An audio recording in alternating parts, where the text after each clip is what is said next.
بسم اللہ الرحمن الرحیم۔ اللہ کے نام سے شروع جو نہایت مہربان رحم والا۔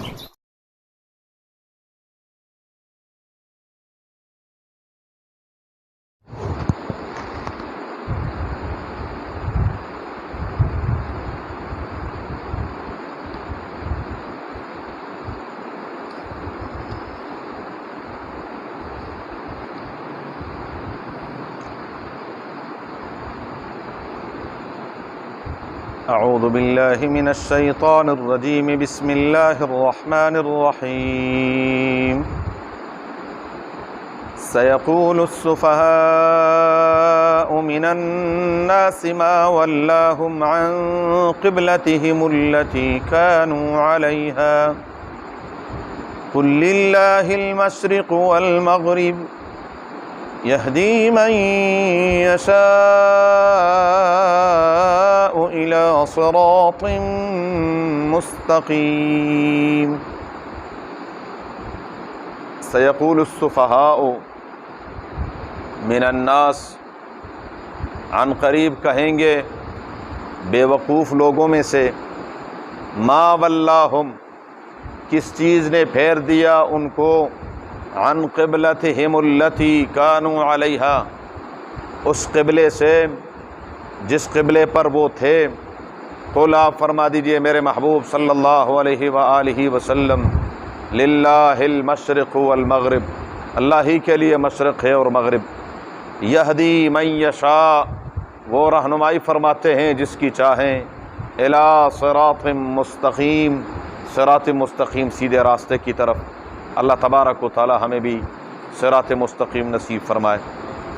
سیقول السفہاء من الناس، سورہ بقرہ کی آیت نمبر 142 ہے۔ گزشتہ آیات سے اللہ تبارک و تعالی نے ملت ابراہیمی کے اصول بیان فرمائے۔ ان میں سے ایک اہم بات اور اہم مسئلہ بیت اللہ شریف کا قبلہ ہونا ہے۔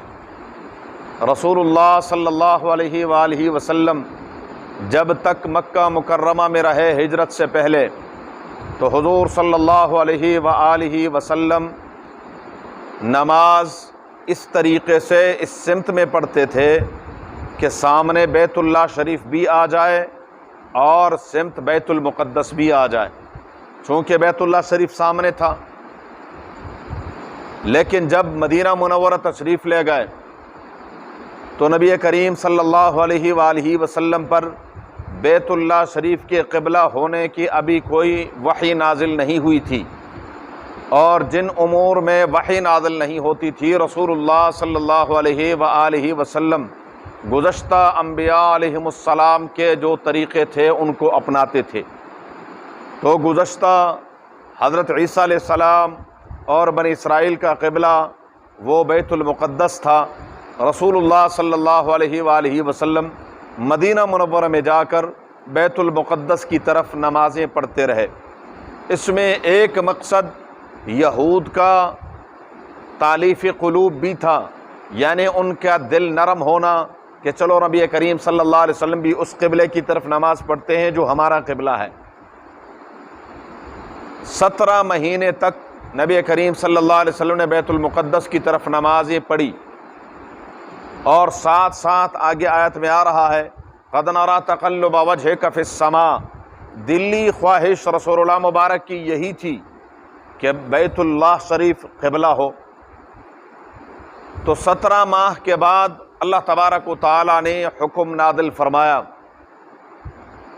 بنو سلمہ کی مسجد میں نبی کریم صلی اللہ علیہ وآلہ وسلم ظہر کی نماز پڑھ رہے تھے، اور نماز کے دوران ہی حکم نازل ہوا۔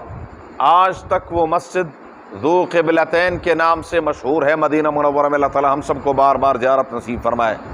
ابھی بھی اس مسجد میں باقاعدہ 2 محراب ہیں، ایک محراب ادھر اور دوسرا محراب بیت المقدس کی طرف ہے۔ نماز کے دوران 2 رکعتیں رسول اللہ مبارک نے ادا فرمائی تھی کہ حکم ہوا اور نبی کریم صلی اللہ علیہ وآلہ وسلم نے صفیں چیرتے ہوئے دوسرے رخ پر چلے گئے، اور جو سب سے آخری صف تھی وہ پہلی بن گئی، اور جو سب سے پہلی تھی وہ سب سے آخر بن گئی۔ پھر جب اہل قباء کے ہاں ایک صحابی تشریف لے گئے اور وہ بیت المقدس کی طرف نماز پڑھ رہے تھے، تو انہوں نے نماز کے دوران ہی فرمایا کہ ابھی تو قبلہ تبدیل ہو گیا، تم ابھی تک بیت المقدس کی طرف نماز پڑھ رہے ہو۔ تو فوراً انہوں نے نماز کے دوران ہی باقاعدہ قبلہ اور اس پر کوئی چوں چرا نہیں کیا۔ لیکن یہود کو تو موقع ملنا چاہیے تھا، وہ تو اس ہر وقت اسی انتظار میں رہتے تھے کہ ہمیں کوئی موقع ملے اور اسلام کے خلاف اور مسلمانوں کے خلاف خوب پروپیگنڈا کریں۔ تو وہ جب رسول اللہ صلی اللہ علیہ وآلہ وسلم نے بیت المقدس کو قبلہ چھوڑ کر بیت اللہ شریف کو قبلہ بنا لیا، مساجد میں نمازیں بیت اللہ شریف کی طرف ہونے لگی، تو اب انہوں نے یہ پروپیگنڈا شروع کر دیا کہ اوہو یہ دیکھو جی، یہ پیغمبر تو ہمارے قبلے کو بھی نہیں برداشت کرتے، تو ان کے ساتھ ہمارا سلسلہ کیسے چل سکتا ہے؟ رب العالمین نے اسی کا ذکر کیا، سیقول السفہاء، عن قریب کہیں گے۔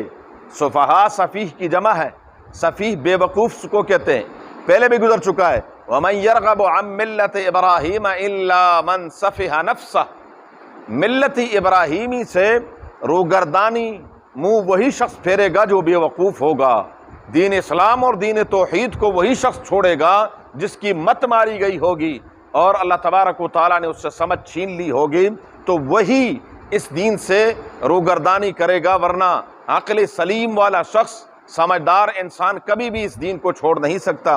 ما ولاہم عن قبلتہم التی کانوا علیہا، انہوں نے کہا کہ بھائی ان مسلمانوں کو کس چیز نے پھیر دیا اس قبلے سے جس قبلے پر یہ پہلے تھے، یعنی پہلے تو یہ بیت المقدس کی طرف نمازیں پڑھتے تھے، اور اب انہوں نے بیت المقدس کو کیوں چھوڑ دیا؟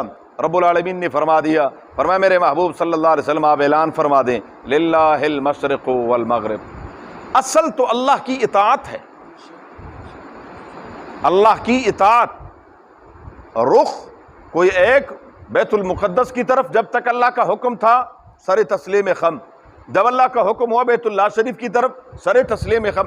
ہم بیت اللہ شریف کو تھوڑی معبود بنا رہے ہیں، معبود تو ہمارا اللہ ہے، اور اللہ کا جہاں حکم ہوگا بس اسی میں خیر۔ تو اللہ کے حکم کی اطاعت ہے مقصود، مقصد کوئی اور یہ جو ایک سمت، یہ صرف اور صرف اتحاد اور اتفاق کا ایک مرکز پر جمع کرنا ہے، ورنہ تو پھر تشتت اور انتشار کے شکار ہو جاتے۔ ورنہ آج بھی اگر آپ کسی صحرا میں جا رہے ہیں اور آپ کو اندازہ نہیں ہو رہا بیت قبلے کا، آپ جس طرف بھی منہ کر کے نماز پڑھ لیں گے، فقہا فرماتے ہیں کہ آپ کی نماز ہو گئی۔ بلکہ یہاں تک حکم ہے کہ آپ نے ایک رکعت پڑھی ادھر، نماز کے دوران ہی آپ کے دل میں خیال آیا کہ نہیں یہ صحیح نہیں تھا، یہ دوسری طرف صحیح ہے، ایک رکعت ادھر پڑھی اور ایک رکعت ادھر پڑھی، وہ رکعت بھی صحیح ہے اور یہ رکعت بھی صحیح ہے، حالانکہ دونوں آپ نے بیت اللہ سے بالکل ہٹ کر پڑھی ہیں، لیکن آپ نے جتنے بھی تحری سوچ سمجھ سکتے تھے اپنی سوچ کے مطابق، کیونکہ کوئی ہے تو نہیں وہاں پر جس سے آپ پوچھ لیں، صحرا ہے، جنگل ہے، اور وہاں پر آپ نے اپنی سوچ کے مطابق کہ بیت قبلہ ادھر ہوگا، آپ نے ایک رکعت پڑھ لی، پھر نماز کے دوران ہی دوسری رکعت میں آپ نے کہا نہیں یہ ٹھیک نہیں تھا، بالکل اس کے اپوزٹ دوسری طرف ہے، اور آپ نے ادھر پڑھ لی، حالانکہ دونوں شمالاً جنوباً آپ نے پڑھی ہیں، بیت اللہ شریف کی طرف نہیں پڑھی، تب بھی فقہا نے لکھا ہے کہ آپ کی نماز ہو گئی ہے۔ مقصد تو اللہ تبارک و تعالیٰ کی رضا حاصل کرنا ہے کہ وہ راضی ہو جائے اور اس کے حکم کی تعمیل ہو جائے۔ تو پہلے حکم یہ تھا کہ بیت المقدس، اب اللہ تعالیٰ کا حکم، ورنہ یہ تو نہیں ہے کہ اللہ تبارک و تعالیٰ بیت المقدس کی طرف تھے اور اب بیت اللہ شریف کی طرف نہیں ہے، نہیں، للہ المشرق والمغرب، مشرق بھی اسی کا ہے، مغرب بھی اسی کا ہے، فَأَيْنَمَا تُوَلُّوا فَثَمَّ وَجْهُ اللَّهِ، جس طرف بھی تم رخ کرو گے اللہ تبارک و تعالیٰ کی رضا کو پالو گے جب اللہ کے حکم کے مطابق ہوگا۔ اور یہدی من یشاء، ہدایت اللہ تعالیٰ فرماتے ہیں، رہنمائی کرتے ہیں جس کی چاہیں، اللہ تعالیٰ ہمیں بھی نصیب فرما دے۔ اللہ تعالیٰ جس کی جس کو ہدایت سے محروم فرما دیں، وہ جتنا مرضی سمجھدار ہو، جتنا مرضی پڑھا لکھا ہو، بڑے بڑے سائنسدان، بڑے بڑے فلاسفر، اتنے سمجھدار لوگ، لیکن اللہ تعالیٰ ہدایت سے محروم کر دیتے ہیں، اور بالکل سیدھے سادے، کچھ پتہ نہیں ہے، لیکن اللہ تعالیٰ نے کیا ہے، ہدایت سے نوازا ہوتا ہے۔ یہ ہدایت اسی کے قبضے قدرت میں، یہدی من یشاء، وہ ہے رہنمائی فرماتے ہیں جس کی چاہیں، الی صراط مستقیم، صراط مستقیم کی طرف۔ صراط مستقیم وہی ہے جو رسول اللہ صلی اللہ علیہ وآلہ وسلم کا راستہ ہے، جو حضرت ابراہیم علیہ السلام کی ملت ہے، یہی صراط مستقیم ہے۔ وَكَذَلِكَ جَعَلْنَاكُمْ أُمَّةً وَسَطًا، اگلی آیت میں اللہ نے اس امت کی فضیلت بیان فرمائی ہے، انشاءاللہ زندگی رہی۔ اللہم صلی علی محمد وعلی آل محمد کما صلیت علی ابراہیم وعلی آل ابراہیم انک حمید مجید۔ اللہم بارک علی محمد وعلی آل محمد کما بارکت علی ابراہیم وعلی آل ابراہیم انک حمید مجید۔ اللہم ارحمنا بالقرآن العظیم، اللہم ارحمنا بالقرآن العظیم، اللہم ارحمنا بالقرآن العظیم واجعلہ لنا اماما ونورا وہدی ورحمة یا رب العالمین۔ اللہم ذکرنا منہ ما نسینا وعلمنا منہ ما جہلنا وارزقنا تلاوتہ آناء اللیل واطراف النہار واجعلہ لنا حجة یا رب العالمین۔ اللہم نور قلوبنا بالقرآن وزین اخلاقنا بالقرآن ونجنا من النار بالقرآن وادخلنا الجنة بالقرآن۔ اللہم حصل مرادنا ويسر امورنا، اللہم حصل مرادنا ويسر امورنا، اللہم حصل مرادنا ويسر امورنا بجاہ حبیبک المصطفیٰ ونبیک المرتضیٰ صلی اللہ علیہ وآلہ واصحابہ اجمعین برحمتک یا ارحم۔ جزاکم اللہ۔